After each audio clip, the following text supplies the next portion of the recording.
Neuro's Arc: How Goats Can Model Neurodegeneration by Callie McMurray.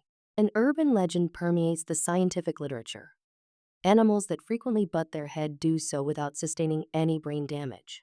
Intrigued by this bit of trivia, Nicole Ackermans decided to spend her postdoctoral fellowship investigating how the skull anatomy of headbutting animals shields their brain from damage. She examined the brains of 4 bighorn sheep and 3 muskoxen, publishing her findings in 2022. Long story short, we found brain damage, says Ackermans, assistant professor of biological sciences at the University of Alabama. Phosphorylated tau, a protein marker of neurodegeneration, clumped at the bottom of the animal's brain folds and around blood vessels, the same pattern that occurs in athletes, military personnel, and other people diagnosed with chronic traumatic encephalopathy. And actually, evolutionarily, it doesn't really make sense to not get brain damage, because why would you have a headbutting competition where nobody loses? There has to be somewhat of a downside, Ackerman says. Now, Ackerman studies goats and other animals with extreme head-hitting behavior as a model of brain injury and neurodegeneration in people. Ackerman spoke with the transmitter about what she is currently working on, what non-traditional models can offer neurodegeneration research, and how to coax goats into headbutting. This interview has been edited for length and clarity. The transmitter: What makes goats a good model for studying neurodegeneration? Nicole Ackermans: Goats self-inflict their own brain injuries. They headbutt each other and things in their environment. So it's a lot more realistic than a weight drop model with a mouse where you anesthetize them, drop a weight on their head to create a brain injury, and then keep them under anesthesia and monitor them. Goats' brains are closer in size to humans, and they have folds. So we suspect the forces distributed would be a little bit more representative of real life. The main question is how often and how hard you have to hit your head to get brain damage and to get chronic disease. We don't know the answer. The transmitter: How are you tackling that question?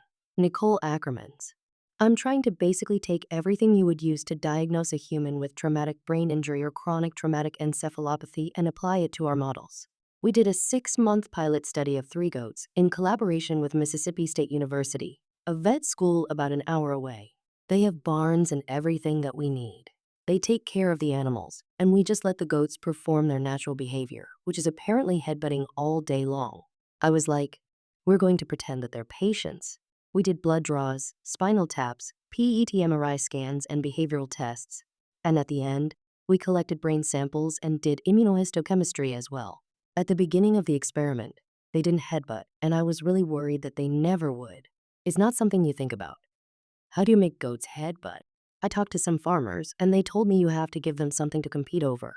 So we got them a little bridge to climb, and then they would fight over who got to stand on top of it. The results are not published yet, but it's looking like even at 1 year old, they already show signs of brain damage, including phosphorylated tau and neuroinflammation.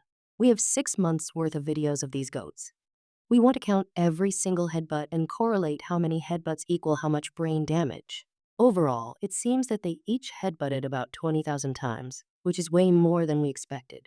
The transmitter: How does that number compare with the hits an athlete takes?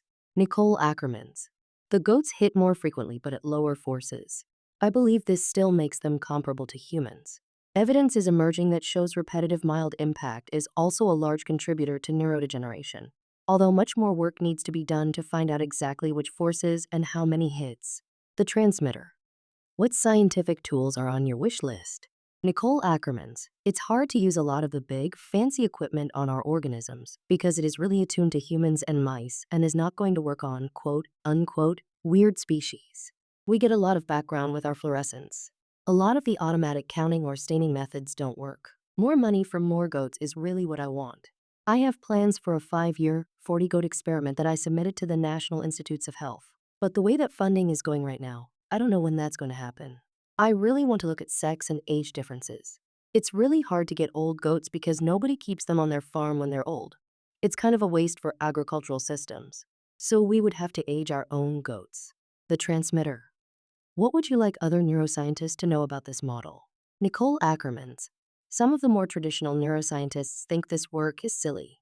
I'm not trying to convince them that goats are better than mice, because I'd rather stick with my own work. I just want people to know that there's potential here. One of the reasons that we are stuck and haven't found a cure for Alzheimer's disease is because of mice. There's only so much that you can translate from mice. But by being a little bit more open-minded with these different animals and looking at how they survive in nature, Hopefully, we can get new ideas about where to direct our search for therapies. This audio was created using artificial intelligence. Stay up to date with the latest neuroscience news and perspectives at thetransmitter.org. Follow audio research news on Spotify, YouTube, or wherever you get your podcasts.